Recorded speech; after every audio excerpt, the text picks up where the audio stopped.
ناظرین، 16 دسمبر 2014 پاکستانی تاریخ کا یوم سیاہ دن۔ سانحہ آرمی پبلک اسکول پشاور کو 11 برس بیت گئے۔ شہداء کی یاد آج بھی دلوں میں تازہ۔ ناظرین، آپ کو بتاتے چلیں، سانحہ آرمی پبلک اسکول پشاور کو 11 سال بیت گئے۔ سانحہ APS کے شہداء کی یاد آج بھی دلوں میں تازہ ہے۔ 16 دسمبر 2014 پاکستانی تاریخ کا سیاہ ترین دن، جب دہشت گردوں نے پشاور کے آرمی پبلک اسکول پر حملہ کیا۔ سانحہ میں اسکول کے پرنسپل اور اسٹاف سمیت 140 سے زائد بچے شہید ہوئے۔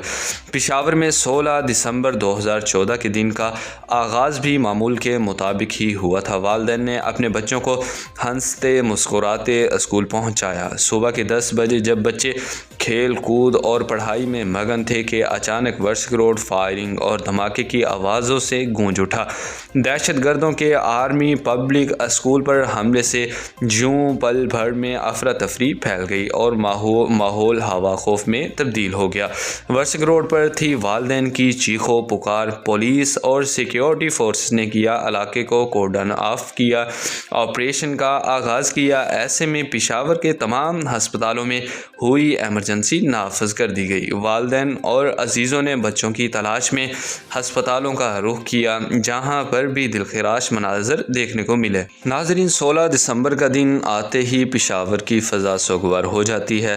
سانحہ APS میں اسکول کے پرنسپل اور اسٹاف سمیت 140 سے زائد بچے شہید ہوئے، جبکہ سیکیورٹی فورسز نے آپریشن کے دوران حملہ آور تمام دہشت گردوں کو جہنم واصل کیا۔ ناظرین، آپ کو بتاتے چلیں، 16 دسمبر 2014 آرمی پبلک اسکول پر جو حملہ ہوا تھا اس کو 11 برس بیت گئے۔ بروقت اپڈیٹس جاننے کے لیے ہمارے چینل کے ساتھ جڑے رہیں۔ اللہ حافظ۔